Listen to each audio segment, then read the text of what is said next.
All right. You are wild for somebody who hasn't slept. Okay. Hold on, let me check this. I think I need some more caffeine. I don't think that you do. Eat my butt. You won't take one, Marker. I want to know how the woman you ran into knew that she saw me in the heat of my back being thrown out. Was I limping? I'm guessing. You didn't inquire further? I just so the audience knows, I stopped and grabbed a Starbucks on my way to Ryland's house. Didn't ask if any of us wanted anything. No, because I don't know if you guys have noticed, but I'm not great at sharing.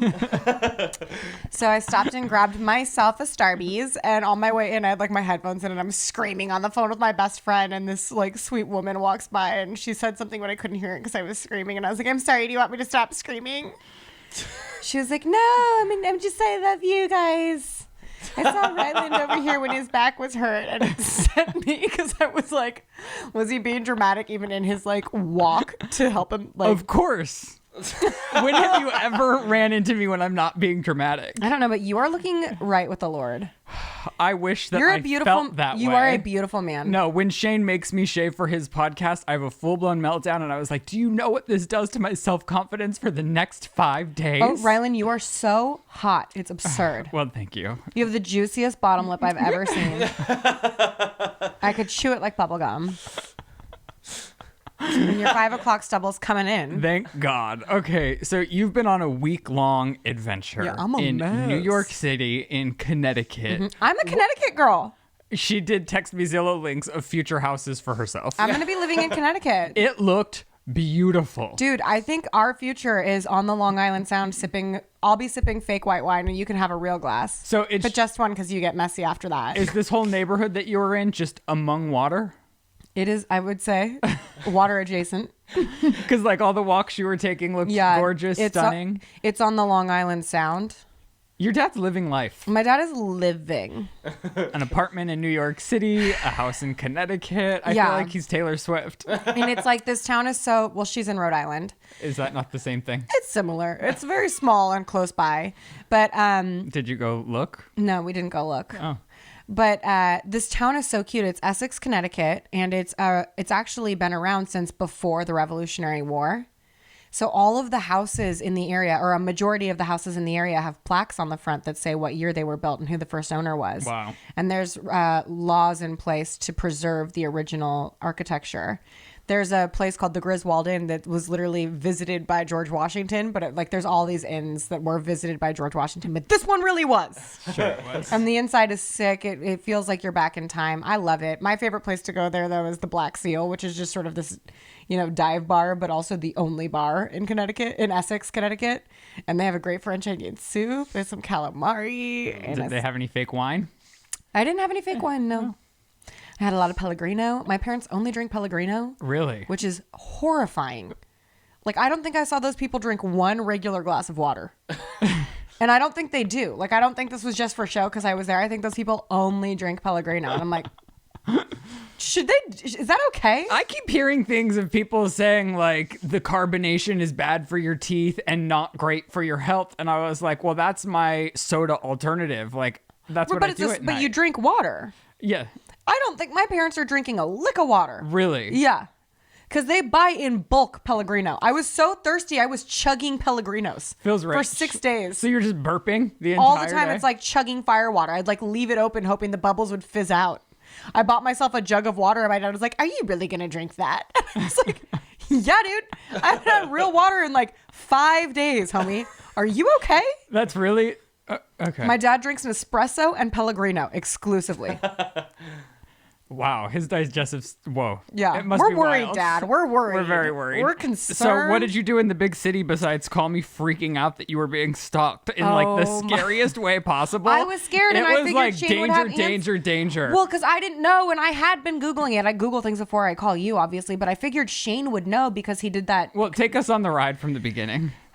So, I'm in New York, living my best NYC girly life. I'm on the Upper West Side. I got a bagel with some lox. Also, I totally understand why New Yorkers are snobs about bagels and lox because their shit hits different. Really? Yeah, it's better. Let's see, I don't think anything about New York is for me. I hate lox. I don't think you've been in the springtime, and I don't think you've had the lox in New York. I don't eat lox. Yeah, that's what I'm saying. That's like seared salmon, right? Or like Smoked, raw salmon. But no.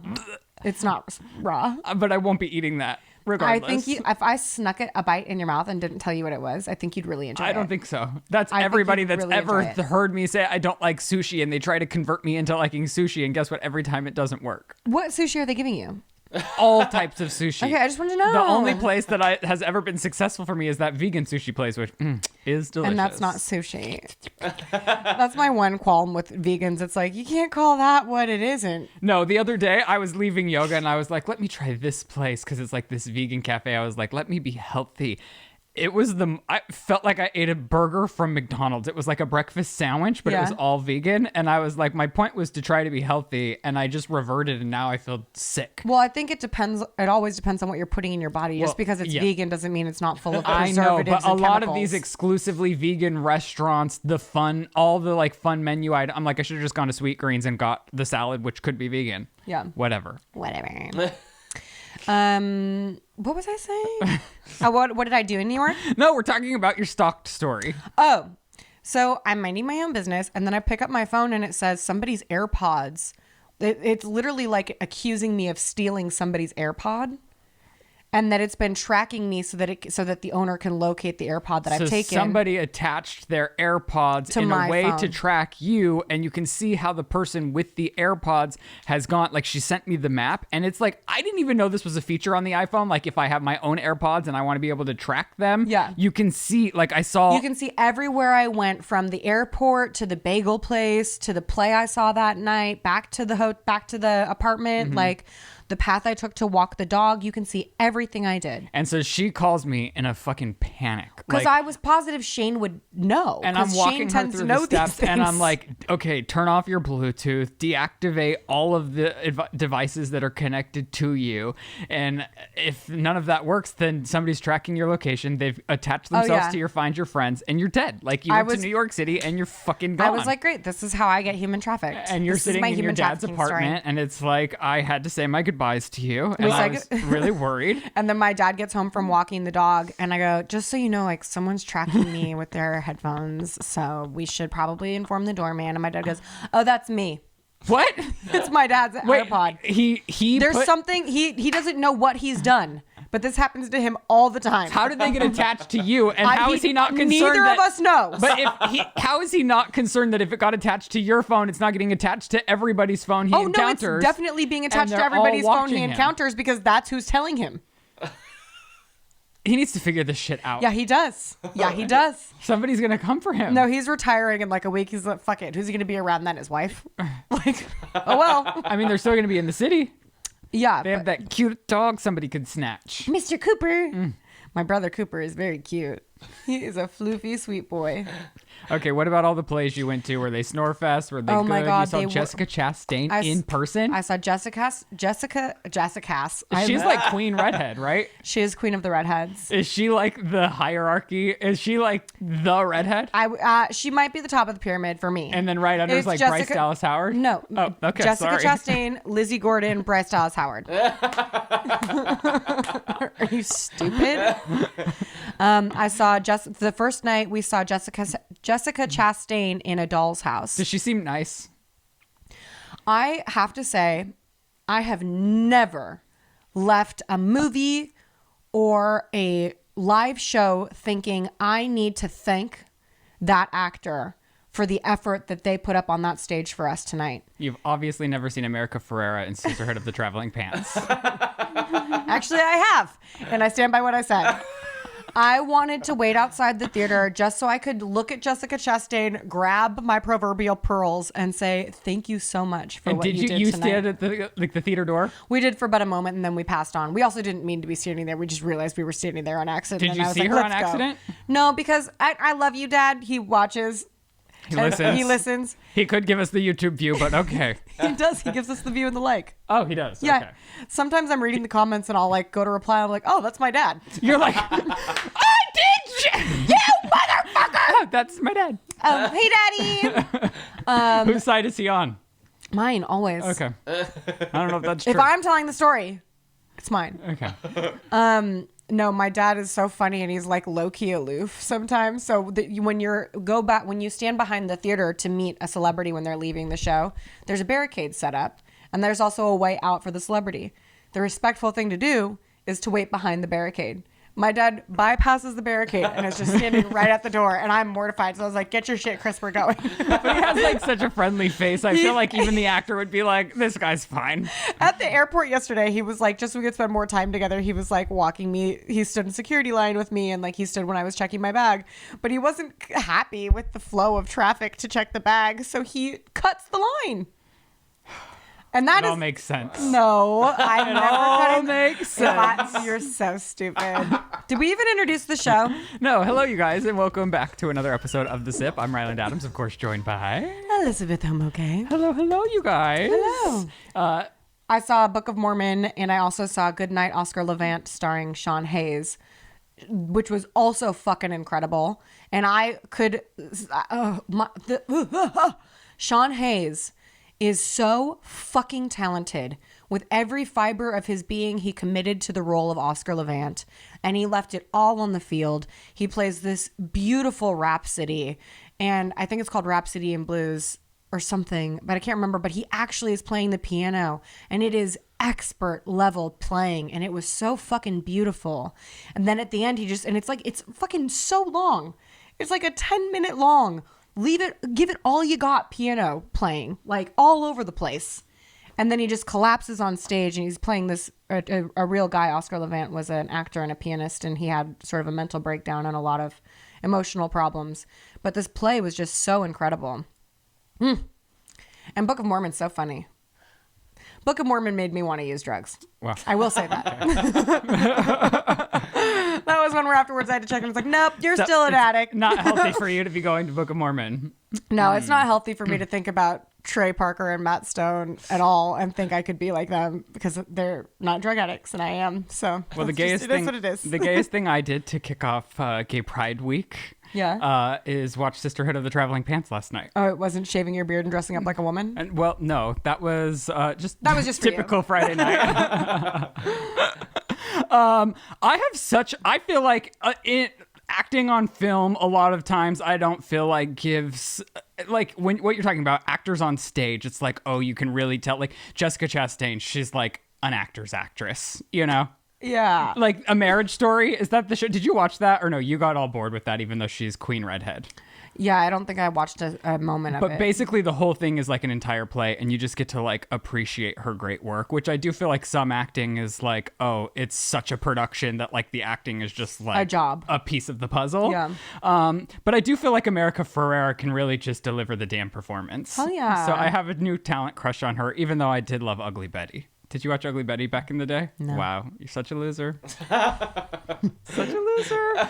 Such a loser. But when she cries on the phone to her dad that has a new family in a different place, I'm like, girl, I was right there with you. And then I started ranking all the actresses in the movie. So that What's was the fun rank? thing. I can't do that You publicly. have to. I can't do You it have publicly. to. Is Blake I Lively just last can't. place? No. Are you lying? You're lying. You just nodded yes. But she has 3 children with Ryan Reynolds, and she's doing great.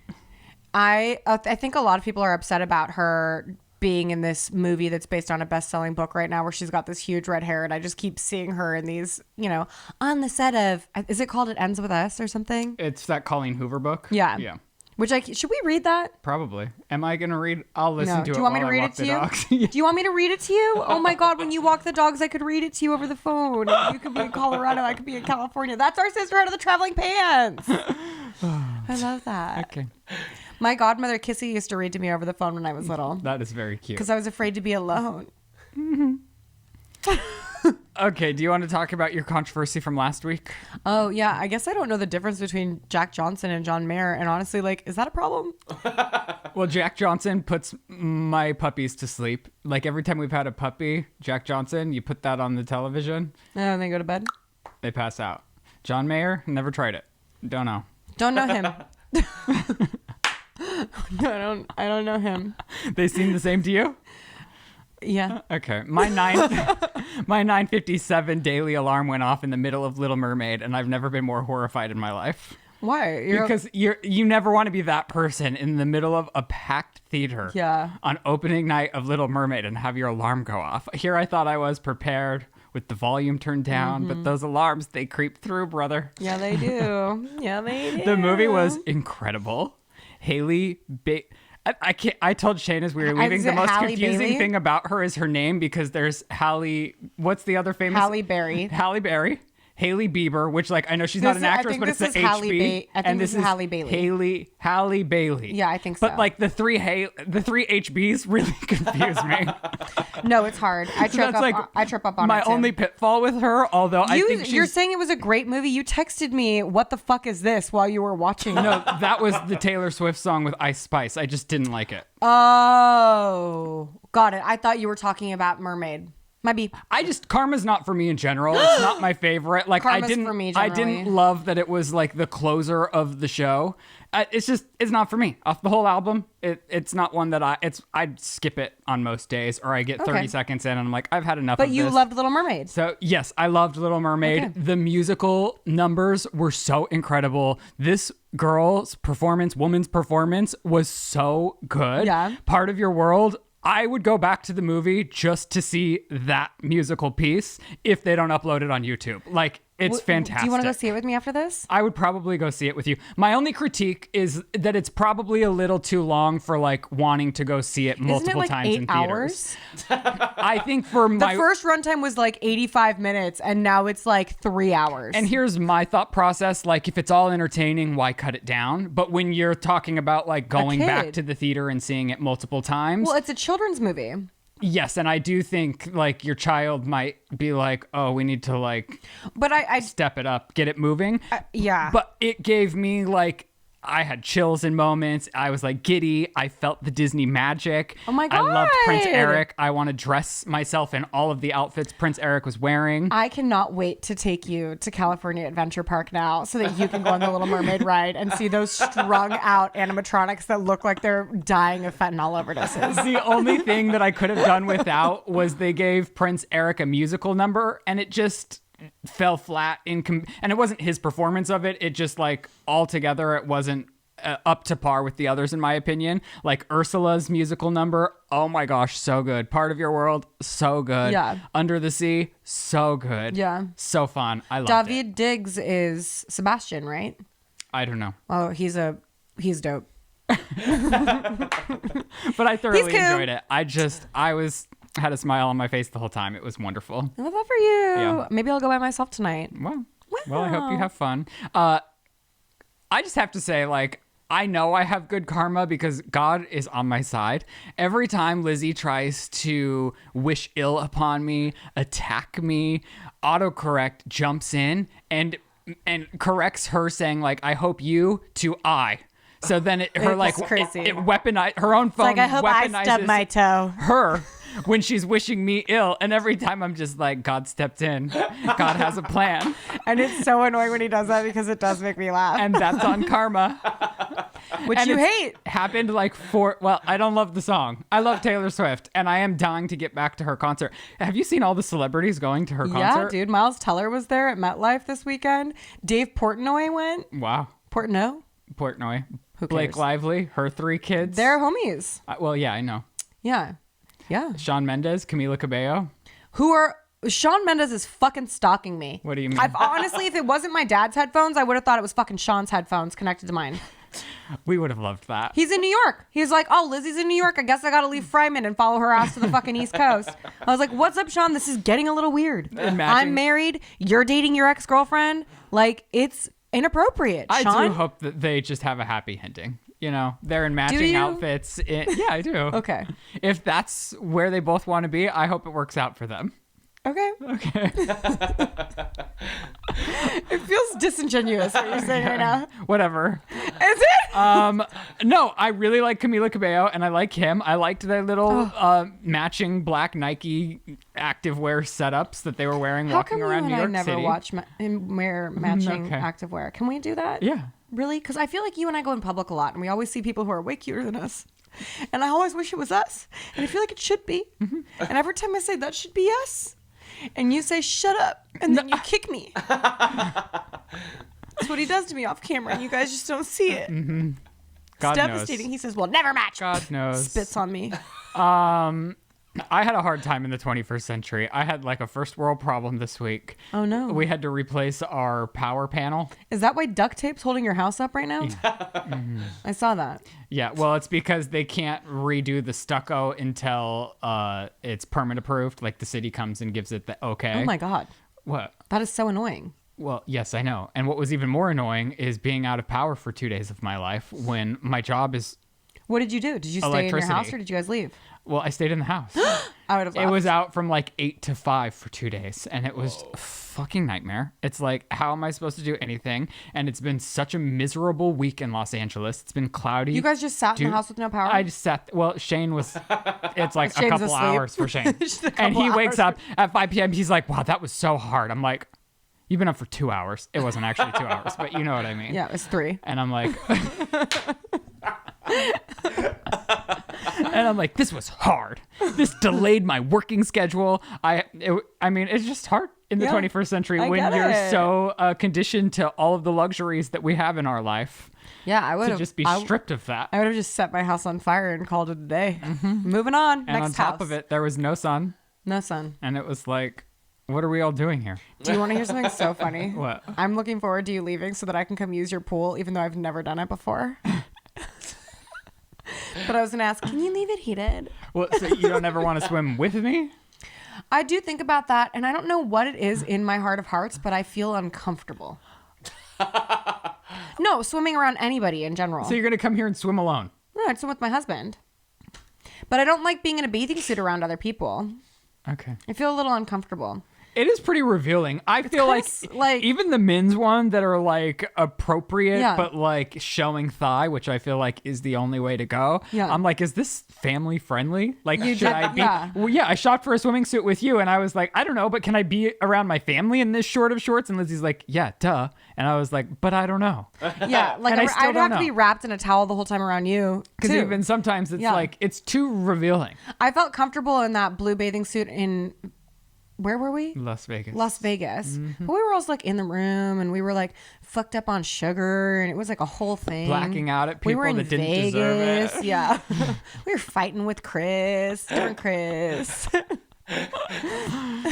Security Chris. Hello, everybody, and welcome back to another segment of Lizzie Sells Things. We're joined again this week by one of my favorite sponsors, and that is Lumi.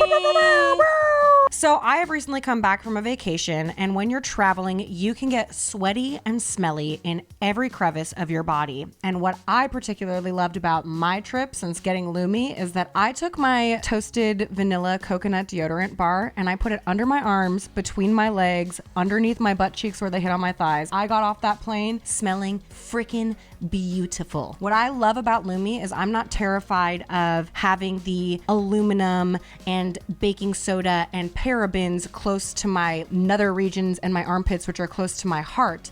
It is free of all of those things, so I can use it without anxiety or stress. Lumi is the world's best whole body deodorant. It's clinically proven to control odor everywhere, pits, privates, and beyond for a whopping 72 hours. As a special offer for listeners, new customers get $5 off a Lumi starter pack with code SIP at lumideodorant.com. That equates to over 40% off your starter pack when you visit lumideodorant.com and use code SIP.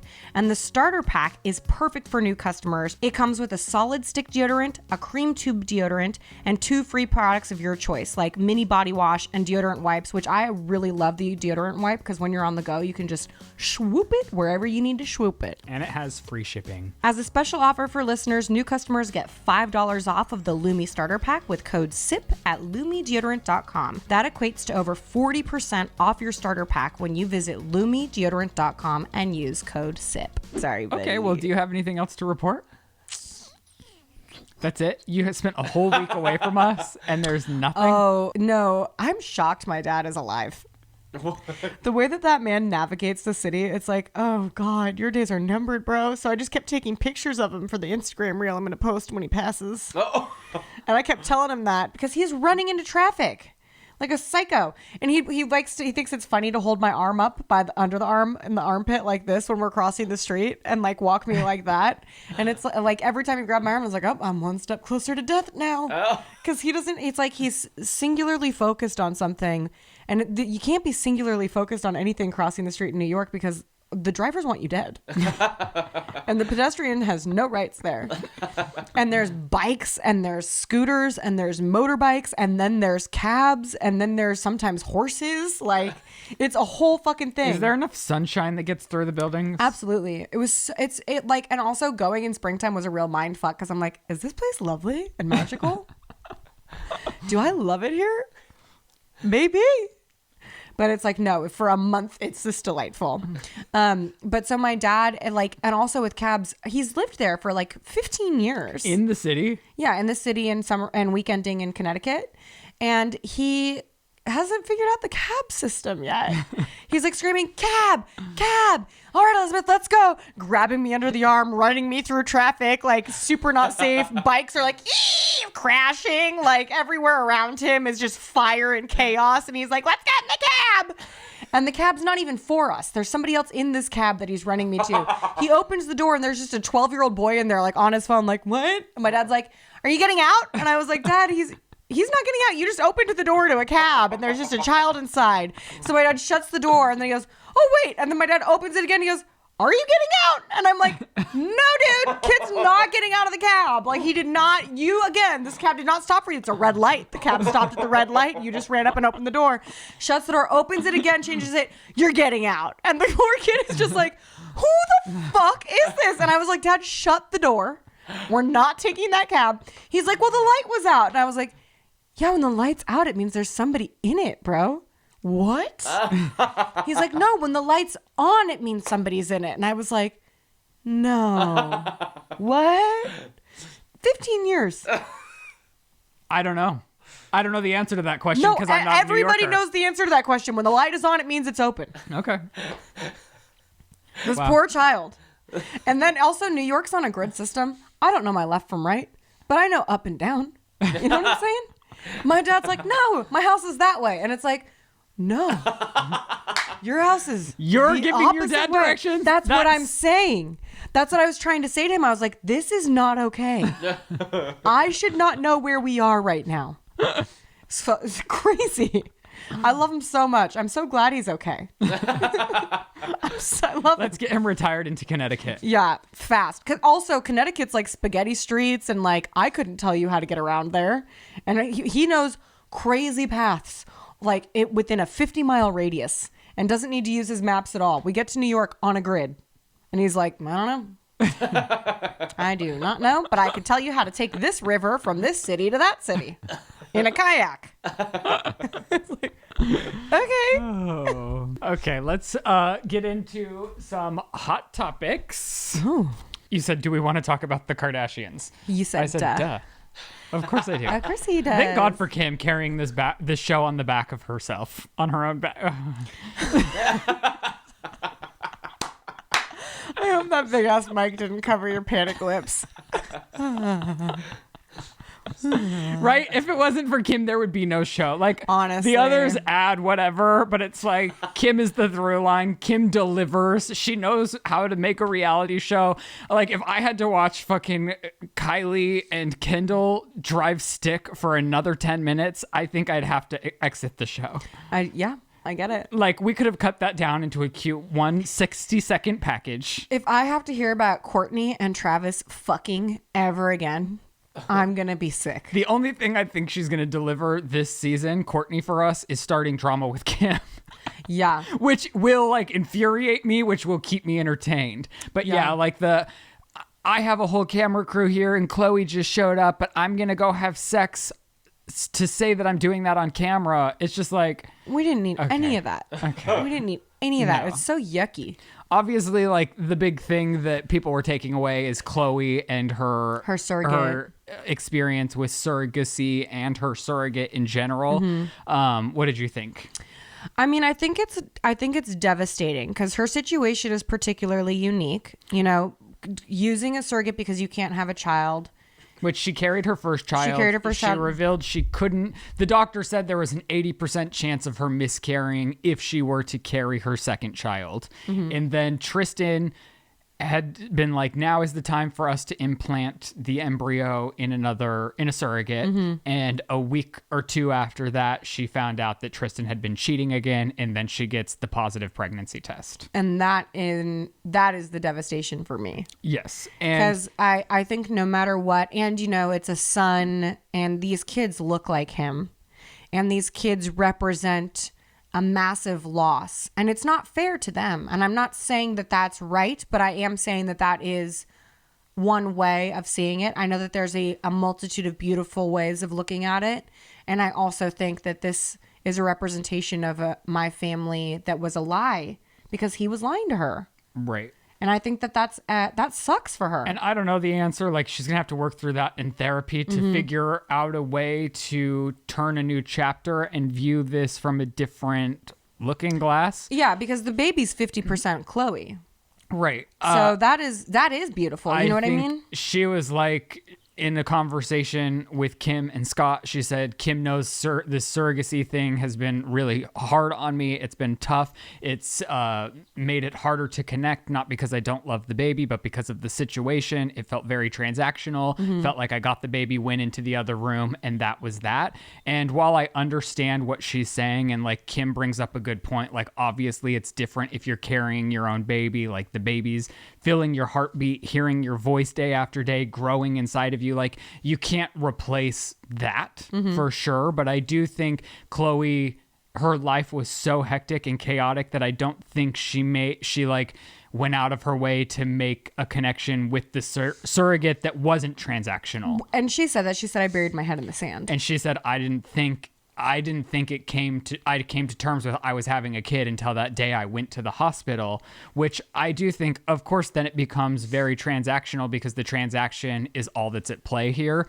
When, if you look at it from a different lens, like a lot of people can only have a baby from a surrogate. They've done rounds and rounds and years of trying to have kids, or you're like Shane and I, and you're trying to have kids of your own, and surrogacy is the way to do it. It is like the biggest thing another person could do for you. I just feel like it could have been a more magical experience for her. Like, I don't think you have to have the baby and then immediately run away. Like, I think if and when our surrogate gives birth to a child or children, I would allow the surrogate to be a part of the kid's lives if she wanted to be. Like, obviously not like their parent, but if she's in town, she's welcome to come visit the children, or she's, like, there's an open dialogue. It doesn't have to be this like, you had my baby, I'm not talking to you until I see the baby, and then I'll never hear from you again. Yeah.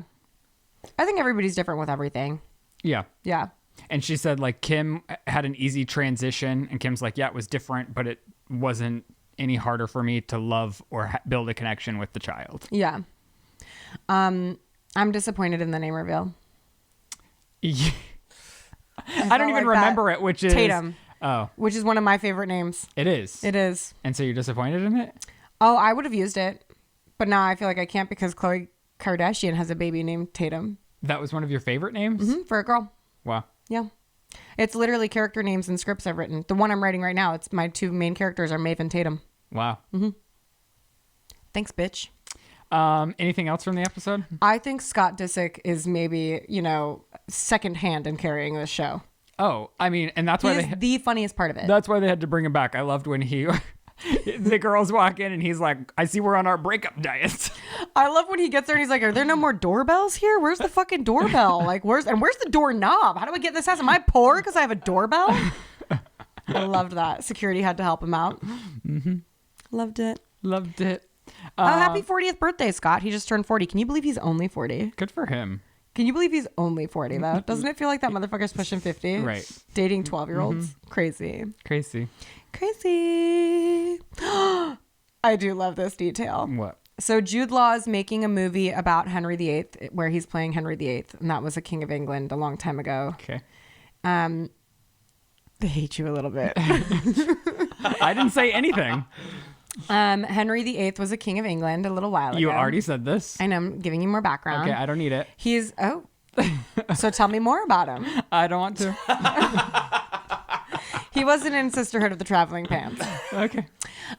So he killed a bunch of wives, 6 to be thorough, I think.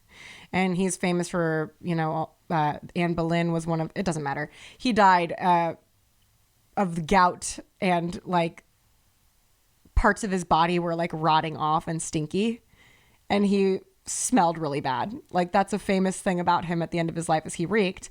And I actually, when my dad and I went to the Met in New York this weekend, they have a display of like medieval armor that people would wear into battle. And they had Henry VIII's, like one of his last war armor suits, because he still insisted on going to battle. And it was really big. And they had a special thing around it so that we couldn't smell it because it's so rancid. Wow. I'm just kidding. That last part's a lie. There was no special thing around it because it smelled. There's a special thing around it because it's Henry VIII's armor. It still smells after all these years? No, I'm joking. Okay. But Jude Law decided that he was going to go out and have a special perfume made that stank like shit and blood while he's playing Henry VIII. And he did, and he wore it. And everyone was like, what the fuck is that? And then the director was like, oh my God, this is really working for everyone. So they started spraying the shit and blood smell all over set anytime that he would come on.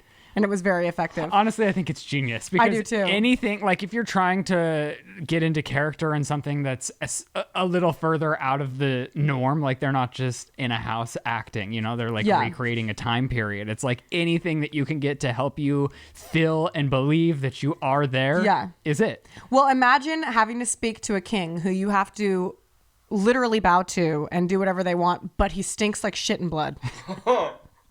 That would infirm my performance to have to be like, thank you, sir.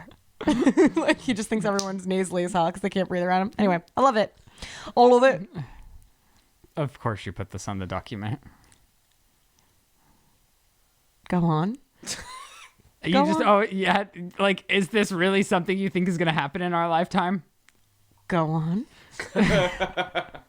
Well, the story says Tom Hanks' family say they're calling him doctor after having an honor.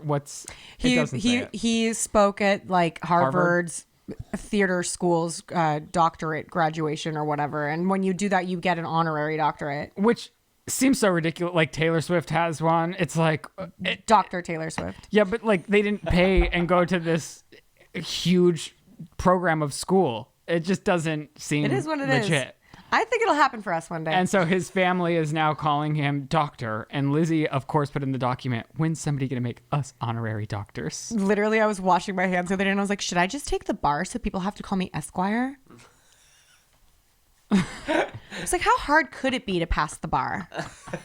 If Kim Kardashian could do the baby bar with COVID, I wonder if I could do the baby bar. I don't know. Kim's work ethic COVID. is real good. I don't think anything that girl's accomplishing is technically easy. Maybe not. But if you can do it with COVID, how hard is it? Well, she studied leading up to having it. I know, it's famously very hard. It's famously very hard. But I feel like I could take it. And I will give Kim that. Her determination is impressive. Oh, yeah. The second I get COVID, I'm like, well, guess I'm done for a little while. Here's that vacation I needed. It's a guilt-free nap for 21 days.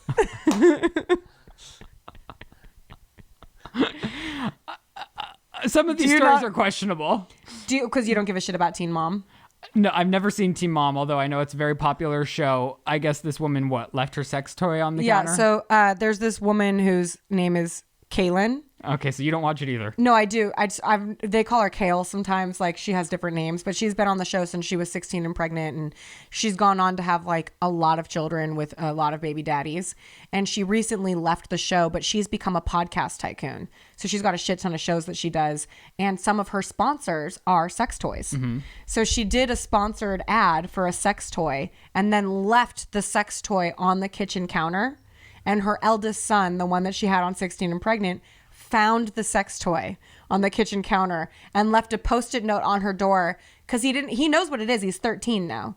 And he's like, you left your keychain on the kitchen counter. Please don't do that. And then left another Post-it note that said something like, and use a condom before you have any more babies. Because she has I think she might have 4 or 5 children now. Damn. Yeah. That's wild. Yeah. But, I think she's a great mom, and she's there for all of them. No, I'm and just saying anyone having 4 or 5 children, it's like, it's a lot. It's a lot. I don't even have a kid, and I'm like, damn. Yeah. Mm-hmm. Yeah. I mean, you've got 3 dogs, and I'm like, damn. I've got 2 dogs and 2 husbands, and I'm like, oh my God. What do I do with these? But I did laugh thinking about her 13-year-old being like, and use a condom because I know these are sex toys. And then, so I'm kind of bummed out that I didn't see the last, I don't know how many episodes I've missed of Yellow Jackets, and I know you don't watch it all. No. You don't watch it all? No, he only watches 13 Reasons Why. No, what is that the one you watch? Yeah. Yeah. I fell off that too. I fell off that I think too I in a saw the big first way. season. It got real ridiculous. Did you see the end of it? The end Well, of no it spoilers. of 13 Reasons Why that Yes. ended 2 years ago? I'm going to go back one day. No, you're not. Yes, I am. No, you're not. Don't you dare. Oh my God. Talk to you never. Oh my God. So the showrunner of Yellow Jackets, and this will be no spoilers because I haven't seen the conclusion of it yet, and I didn't read the rest of the article because I didn't want the spoilers because I want to watch it, is getting death threats because of the results of the end of the season. I feel like everyone's getting death threats, and I know it's not something Get that should be over like. it. No, it's just so frequent You're in not the media. special. Like even with the Selling Sunset girls, they're like, Nicole's Yeah. getting death threats. I'm like, nobody's seriously considering like giving Nicole a death threat, and if they are, I feel horribly. But it's like I feel like a lot of it is empty threats. You know, like Yeah. it obviously it's like very dramatic. Don't fucking do that. Like just I tell the think person that you is- hate them if that's how you feel. Yeah. But you don't need to threaten somebody's life. I mean, Why would you go to jail for the rest of your life over like a reality TV star or a drama show that you well, love? that's what I'm saying. It's like that's why I say it's not real. Sorry. No, no. But to be complete, the reason why I put it in here is like I am so fucking disappointed in Yellow Jackets at this point that I don't give a fuck about any of these characters because the show seems so detached from itself and its own tone and its own intention and its own plots that I'm like, how could you be so invested in something so messy that you wish death upon the person who's made this mess that's hard to attach to emotionally? The fuck? I just want to clarify. I'm on the end of having received quite a few death threats in the day. You know, so it's like I just like. I feel like people like Cry to about it. I feel like people really like to dramatize it for sympathy, you know? Like, and there are serious cases. I'm saying like You don't think 90% you- of the time. Are you saying you've received disingenuous death threats? Yes, of course. Yes. Think about the last 4 years of my life. Yeah. 3 years of my life. I honestly, I wanted to clarify the severity of the death And so threat I'm from saying, your like, point of view. yes, I bet 10% of people that are giving death threats, maybe it's something to look into. Maybe you have a stalker. Maybe it is Yeah. bad. And maybe we should alert a red flag. Mm-hmm. But I'm saying probably 90% of them are a little empty handed. Okay. Okay. Okay. That's all.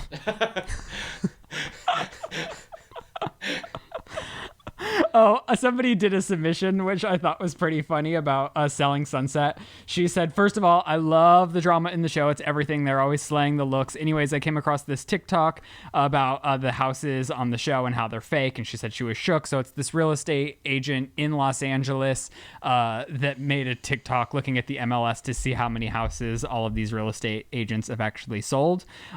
Mary is the top seller. Well, first of all, a lot of these houses are permitted for filming to further drive along storylines. You know, like they'll like find a big, beautiful house in Hollywood. And go they'll get a walk through it, permit, yeah. a filming permit, and then they'll walk through the house and find a place to sit that looks beautiful to further the drama in the show. Right. Even the house that's in all of their promos was sold on $1 Million Listing like 2 seasons ago. So it's like that house wasn't even on the market. Right. But I did just think it was interesting. Mary sells the most houses. She sold 5 houses in the last year, 1 for $49 million, which is a big feat. Heather shocked me because I felt like this was her gig, was selling real estate, and she's only sold 1 house. Although granted it was for $18 million, so that's a What- big commission check. Okay, I was going to ask you because do you know about the commission checks? They're typically 4 to 5%, but then you have to give, or like 4 to 6%, I believe. But then you have a deal with your brokerage. So like if I'm Chriselle, I work for the O group, and I have to give the O group a percentage of my commission because they're like the brokerage. Will you do the math on 5% of or 3% of 18 million? Chriselle and Emma sold 2 houses in the last year. Davina is no longer listed with the O group. Who the fuck is Davina? So she was on the last season, just always causing unnecessary drama. Like she was just always sticking her head out to like start drama. But I guess they really cut her out of this season. She was in the first episode and then she was like at the desk in the last episode, but she never had a storyline. And now I guess she's not even listed on the website as one of the agents. And Chelsea, 3% of 18 million is $540,000. So that will last her for the year. It's a nice lower middle class wage in California. Well, that's what I'm saying. With their lifestyles, it will last them maybe the year. I don't even think with what they're wearing, what they're putting in their face. Right. I guess they save money on the food With they're the not cars eating. they show up in. With the cars they show up in. Chelsea sold 1 house, and Bree says she couldn't find any for Bree, which I thought, But Bree said she was doing 20 million her first year. I don't know, girl. Whoa. I mean, I don't know. This is a TikTok. The real estate agent Do you have felt the TikTok? trustworthy. Did they send us the TikTok? They did, but it's 3 minutes long. We're But not. can you show me when we wrap? Yeah, of course. Okay, let's get into some advice though. Okay, this is. I wish we had just continued on that in a horrible harmony for at least 5 minutes. We could have. Do you want to try again? No. Oh, man. Next time. We never get to do things like that. Can we sound like a dial tone? Just try. Hi, Ryland and Lizzie. My name is Emily, and I'm a huge fan of you guys, and I love the show. I could really use your advice, though. My boyfriend and I have been together for about 3 years, and we've been renovating a place for us to move into for the last, 8 or 9 months.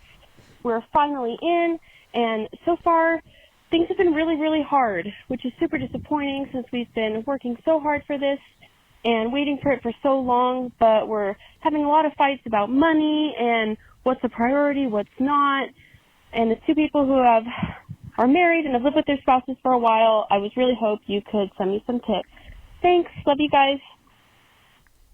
I loved this submission because the 2 times that Shane and I get into longer not riffs, but we're more on edge or agitated is a brand new puppy, just because it's you're both adjusting to new life, and then moving. And every time we've moved, you're trying to furnish a new house. Everyone has different design tastes and different preferences, different ideas about what should be splurged on, whether that should be the couch or the TV or what needs to be the priority. So my advice for you would be not to make any drastic decisions about your relationship in this hard time, because moving is one of the most stress. They say having kids and moving is the 2 most stressful events in your life, even though they're very exciting. It's you're financially strapped, you're on edge, you're trying to make everything happen while still working and doing all of these things.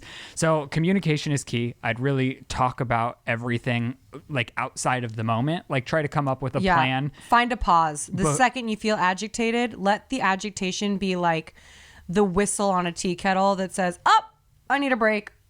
And I'll come back when I'm not enraged. Or if it's the furnishing of the house, which is causing the stress, it's create more of a plan while you're at home and be okay, this is our budget for a couch. This is the style of couch we want. Instead of going in the furniture store and having him be this is the couch I want. And you're well, I hate it and it's too expensive. And then that does cause a big rift.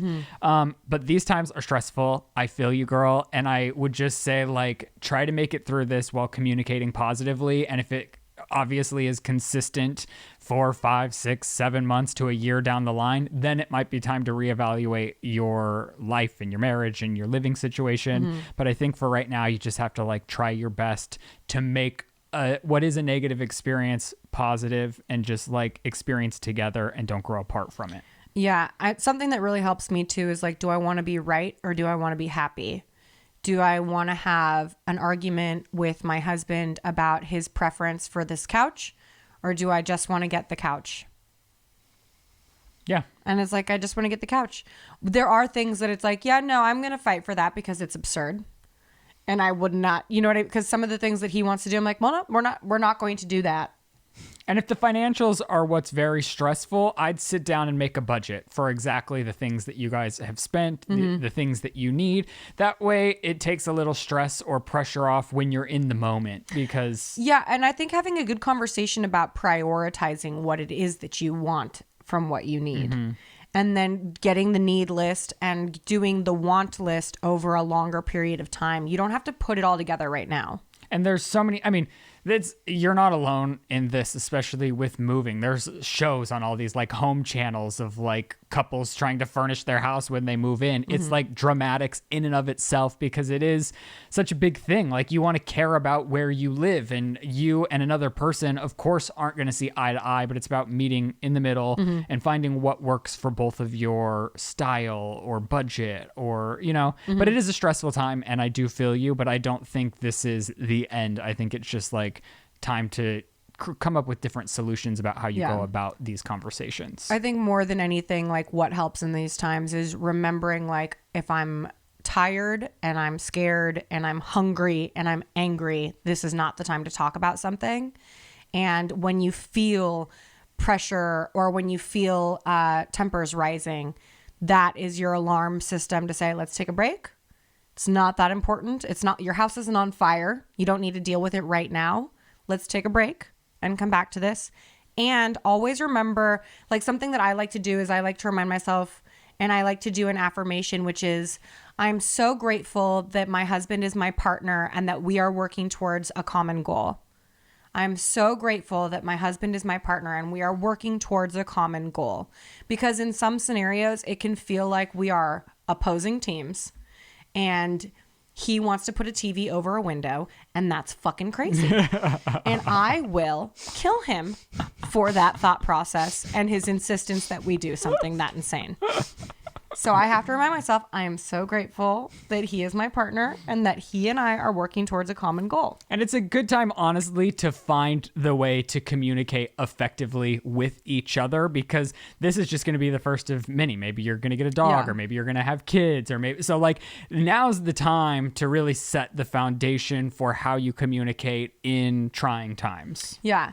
Another thing that like helps for me, it's because the finances of it all, like, I can be really protective of my money and, you know, this is mine and that is mine, but it's like, sorry, I'm burping. You've entered into a legally binding contract with this person when you bought a house. So that is your partner.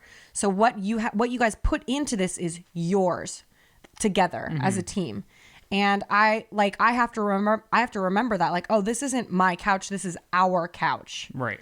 You know, he gets a say in the couch that is in our house.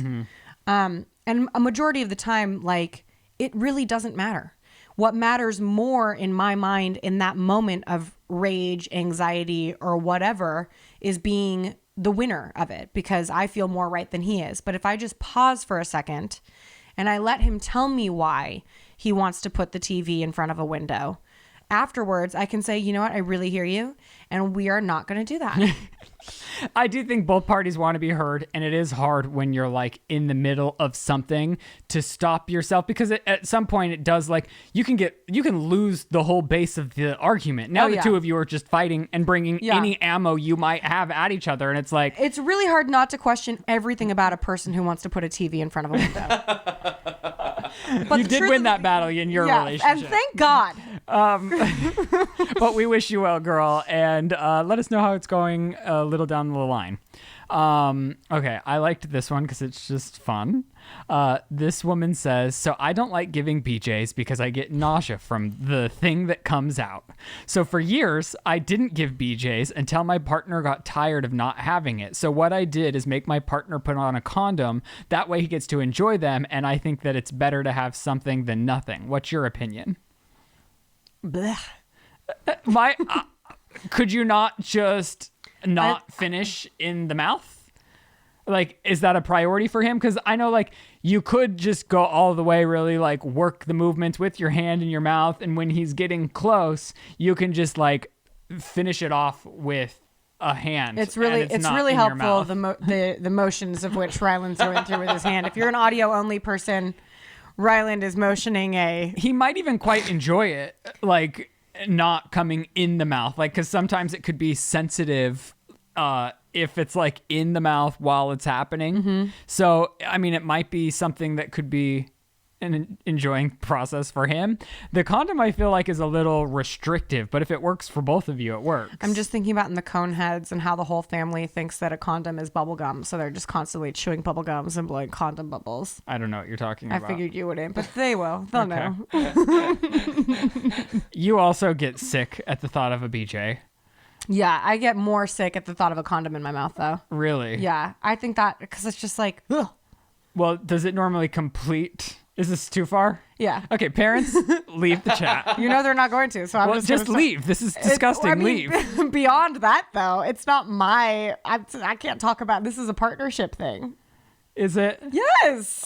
Fine. I mean, I'll alternate. It doesn't matter to me. Like, it can. You mean giving or receiving alternate, or No, you're like completing inside or outside. right of your mouth hole?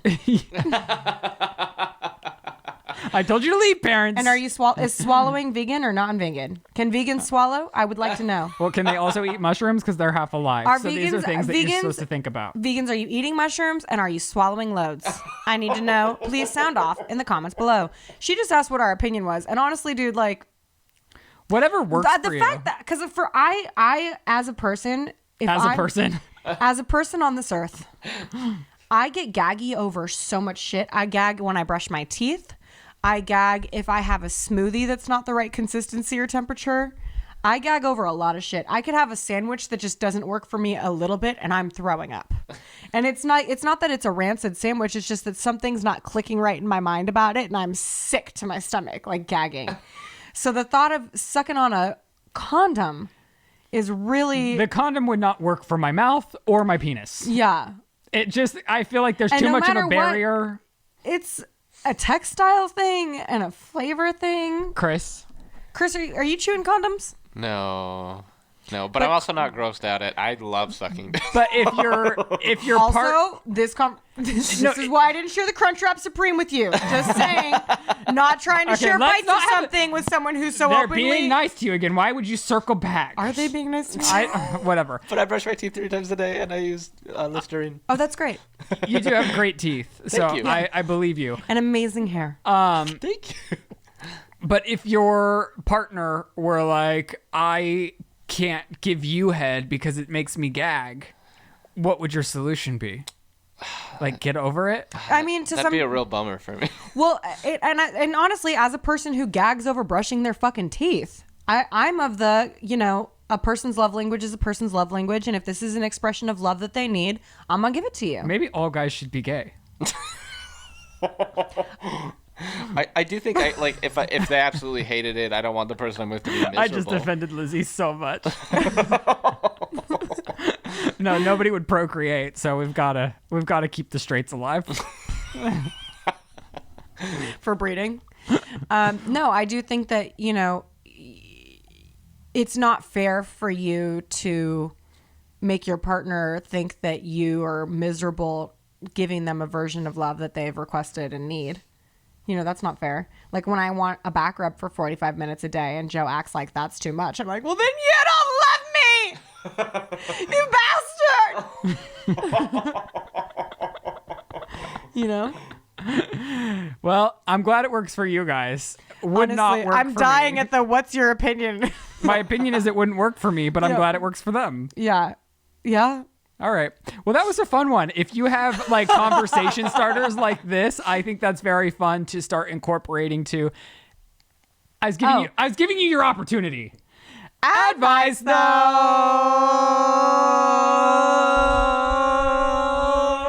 I hated it more than I thought I would. All right, you guys, do it thank again. you so much for watching and supporting our podcast. We love you very much. Elizabeth. No, I want Chris to harmonize with us too. No, stop. The more the merrier. I'm coming in on your... Unmute, Chris. Hey, stop it. Stop. I'm going to mute you. Okay. The rest of the show is without Elizabeth. I have impulse control issues, but I want to harmonize with my friends. Okay. We can do that after the show.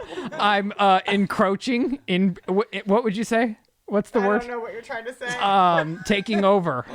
Okay. Coming inside of... Where's that condom? I mean, what's the word? What are you trying to say? None of you know the word? No, I never know what you're trying to say. Okay.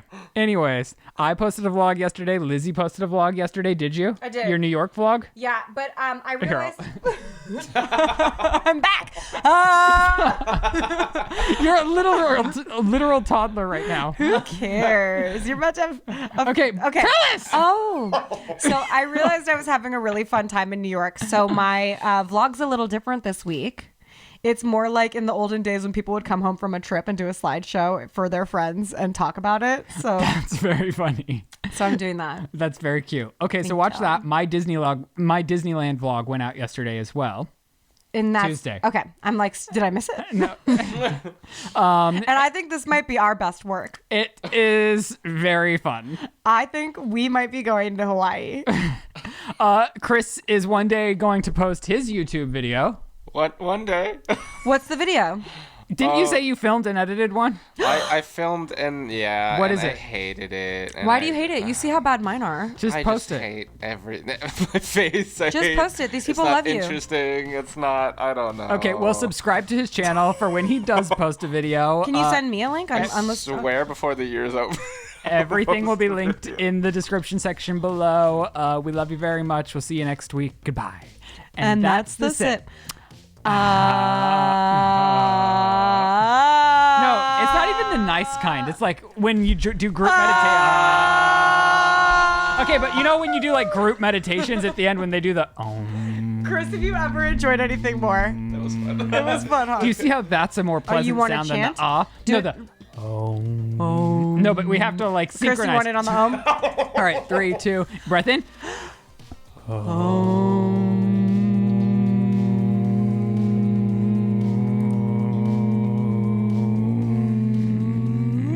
We never really synchronized, which is the How did we horrible not part. synchronize? Okay. I've never felt so in touch with people in my life.